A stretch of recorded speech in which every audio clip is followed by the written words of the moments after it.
On va nous exiger un passeport vaccinal. Et d'ailleurs, du côté de l'Australie, on insiste, on persiste et on signe avec la dernière énergie. Il le faut à tout prix.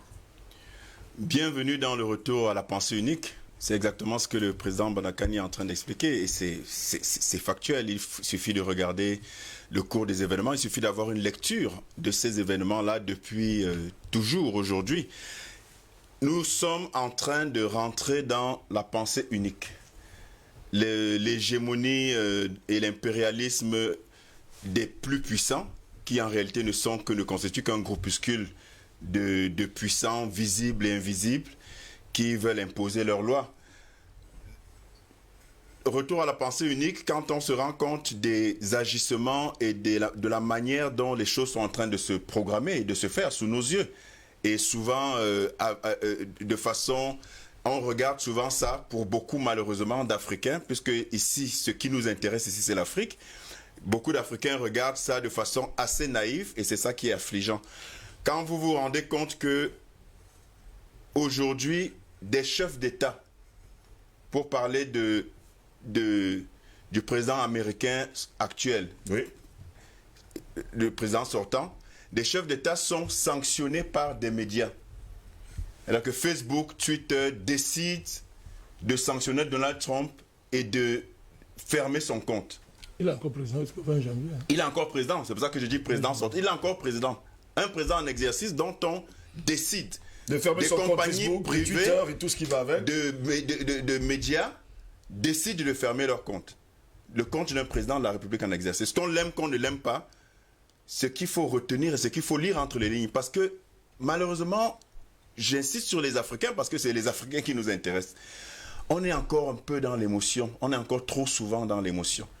Oh, on aime bien Joe Biden. Oh, Kamala Harris, c'est une noire. Barack Obama, on a vu d'ailleurs. Oh, Barack Obama, c'était un Africain. On a vu ce qu'il a fait. Justement, c'était le président américain le plus violent, oui, qui a perpétré, qui a entretenu les guerres les plus sanglantes depuis des décennies. Et c'est le président sous lequel... Malheureusement pour les illusions des Africains qui jubilaient quand il a été élu, c'est le président sous lequel les Noirs ont subi les pires atrocités. Y compris aux États-Unis. Aux États-Unis, je parle des États-Unis. Donc il faut qu'on arrête avec l'émotion et il faut qu'on fasse preuve d'esprit analytique. Ça, c'est l'appel que je lance aux Africains et que je ne cesserai de lancer. Quand on nous parle de passeport vaccinal, ça s'inscrit exactement dans la logique de la pensée unique. De nous imposer ce qu'ils veulent nous imposer. C'est la fin de la démocratie, c'est la fin des libertés.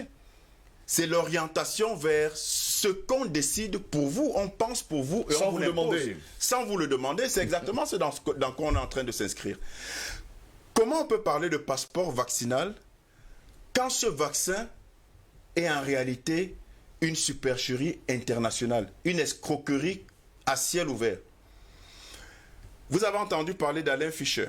Oui. Alain Fischer, c'est le précurseur de la technique d'ARN messager. C'est le précurseur de la technique d'ARN messager. C'est un professeur en médecine biologique, en immunologie, voilà, qui a mis sur pied et qui a contribué grandement à mettre sur pied la technique d'ARN messager. Alors, face à la réticence des Français, puisqu'il est français, 49% de Français sont réticents à se faire vacciner, le gouvernement français a commis Alain Fischer pour convaincre les plus réticents. Il a donc nommé à la tête du projet de vaccination nationale en France, qu'on a d'ailleurs appelé Monsieur Vaccin. Mais vous savez quelle déclaration a fait Alain Fischer il y a quelques jours? Premièrement, Alain Fischer dit, il demande la plus grande prudence. Parce qu'il dit, premièrement, jusqu'ici, c'est lui qui parle, Alain Fischer. L'initiateur principal de l'ARN messager, donc la technique des vaccins qu'utilisent aujourd'hui Moderna, Pfizer et les autres. Il dit, je demande la plus grande prudence parce que jusqu'ici, nous n'avons que des communiqués de presse des industries pharmaceutiques. Et il dit, je suis impatient d'obtenir et d'avoir sur ma table les publications scientifiques sur ce vaccin. Oui. Il n'y a pas jusqu'à présent. Il n'y en a pas. C'est juste des communiqués de presse qui sont reliés à coups de propagande par les médias, corrompus eux-mêmes. Les médias mainstream, ça il faut le préciser. Les médias mainstream. Deuxièmement, il dit, ce vaccin n'octroie une sécurité que sur 2 à 3 mois en termes d'immunité. Et encore, c'est Alain Fischer qui le dit, c'est pas moi. Il y a quelques jours, hein, on est en janvier 2020. Et troisièmement, il 2021. dit... En 2021, autant pour moi. Et troisièmement, il dit, ce vaccin ne garantit nullement la non-transmission par celui qui s'est fait vacciner du virus. Alors, il y a... Je ne sais pas quel autre, paradoxe, je sais pas quelle autre démonstration il faut faire. Même les médias mainstream, allez, tout le monde peut regarder, qui avaient fait et cause pour le vaccin, sont perdus. Ils sont perdus. Regardez ce qui se passe, parce qu'il faut lire les événements. Ils sont perdus, ils disent, mais à quel sein nous vouer? C'est Alain Fischer, qui est le monsieur vaccin en France, que le gouvernement a pris pour convaincre les réticents, qui dit ces 3 choses, qui sont claires. Ça veut dire, le vaccin n'est pas fiable, en français facile. On l'a fait savoir d'ailleurs sur ce plateau. Le docteur en chef, le médecin, la scientifique en chef de l'OMS, docteur Soumya Swaminathan, le nom est un peu difficile à prononcer, c'est un médecin d'origine indienne, a déclaré le 7 janvier dernier, sans détour, qu'il n'y avait aucune preuve qu'une fois vaccinée, la personne vaccinée ne transmettrait pas le virus. Elle l'a dit. Médecin scientifique en chef à l'OMS. Oui. Quelle autre preuve on demande? Allez-y, vous allez donner quelques preuves d'autres. Vous avez le patron de Pfizer. Parce que ça, c'est des éléments factuels. Parce qu'on nous dit, vous êtes des complotistes. Mais voilà des noms qu'on peut vérifier, des choses qu'on peut vérifier, et c'est des références dans le domaine. Le patron de Pfizer, Albert Bourla, il dit, je ne me ferai pas vacciner. Mes cadres aussi. Je ne vois pas pourquoi je dois me faire vacciner. Le patron de Pfizer, donc l'un des vaccins les plus... Même ses propres cadres ne vont pas se faire vacciner. Mais il l'a dit. Il dit, ni moi, ni mon équipe ne se fera vacciner parce qu'il estime qu'il n'a que 59 ans et il n'est pas une personne à risque. Et il ne veut pas donner, suivez bien, il dit, je ne voudrais pas, en me faisant vacciner, donner le mauvais exemple aux personnes qui ne sont pas des personnes à risque. Je ne sais pas j'ai même envie de dire pourquoi on est encore assis là à dire des choses aux gens. Si les gens refusent de comprendre, il n'y a pas plus aveugle que celui qui refuse de voir. Et je vais vous signaler que, vous le savez peut-être, je vais peut-être vous le rappeler, parce qu'il s'agit de lire entre les lignes et de savoir ce qui est en train de se tramer. Contre nous, contre nos vies, parce que ce qui est derrière, en réalité, c'est le retour à la pensée unique, c'est l'imposition de l'orientation vers le transhumanisme. C'est exactement ce qui est en train de se tramer.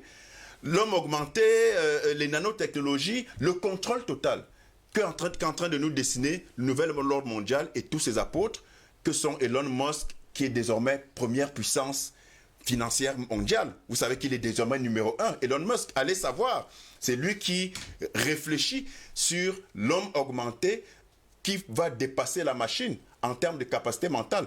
Le premier test est fait sur un cochon, oui, qui a déjà une puce sur le cerveau, et après ça va passer à l'homme. Vous avez le patron de Facebook, Zuckerberg, et le patron de Google, qui sont en train de s'associer pour dépasser les capacités humaines pour atteindre la mort de la mort, l'immortalité de l'humain. Voilà ce vers quoi on s'oriente. Mais la vérité, c'est que pour faire tout ça, il faut pouvoir repartir de zéro, ce qu'on a appelé le grand reset. Ça veut dire qu'on ne peut imposer une nouvelle réalité, un nouveau monde, parce qu'ils sont en train de reconfigurer le monde selon leurs desiderata. Mais pour le faire, il faut bien que tout s'arrête, pour qu'on puisse demander où est la solution et qu'on s'agenouille et qu'on se prosterne devant la première solution qui va se présenter. Je vais vous rappeler que l'Union européenne, à travers son Parlement, a de façon extraordinaire remis en cause les fondements même de sa politique sanitaire publique. Dans une loi qu'ils ont modifiée uniquement par rapport au coronavirus et au vaccin qui allait venir. Vous comprenez où est le complot et vous comprenez la manigance qu'il y a derrière tout ça. Le Parlement européen, à travers donc cette nouvelle législation-là, vous pouvez aller vérifier. Je vais vous lire d'abord juste le titre de la législation pour que ceux qui sont récalcitrants et qui nous traitent de complotistes puissent aller vérifier. Règlement Union européenne 2020/1043 du Parlement européen et du Conseil du 15 juillet 2020.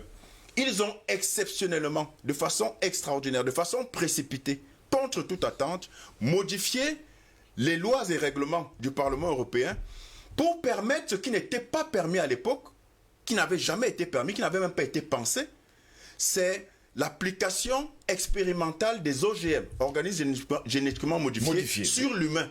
Donc les manipulations génétiques. Allez regarder cette loi-là à son article 16, que je ne vais pas lire ici, mais allez regarder l'article 16 de cette loi. C'est sur le net, c'est partout.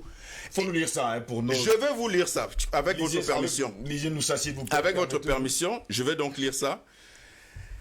Article 16, relatif à la conduite, donc c'est le règlement du Parlement européen relatif à la conduite d'essais cliniques avec des médicaments à usage humain, contenant des organismes génétiquement modifiés ou consistant en de tels organismes est destiné à traiter ou prévenir la maladie à coronavirus ainsi qu'à la fourniture de ces médicaments.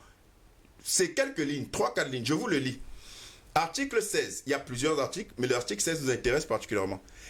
Il est capital que les essais cliniques avec des médicaments expérimentaux contenant des OGM ou consistant en de tels organismes est destiné à traiter ou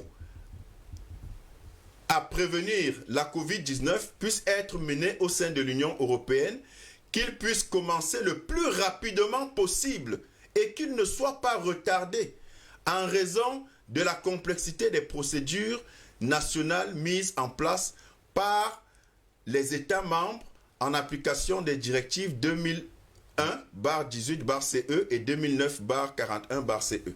Voilà ce que l'Union européenne a modifié dans sa législation pour permettre, à la faveur de l'imposition du vaccin, du pseudo-vaccin contre le soi-disant le Covid-19, a dû imposer dans sa législation, et vous avez lu avec moi, qu'il faut faire vite, il ne faudrait pas perdre de temps. Mais quelle est cette précipitation? On n'a jamais vu ça. Donc, il est clair, quand je reprendrai la parole, je vais m'appesantir sur l'Afrique. Parce que c'est le plus important. Là, on est en train d'exposer la mascarade à laquelle on est en train de nous soumettre. Justement, nous commençons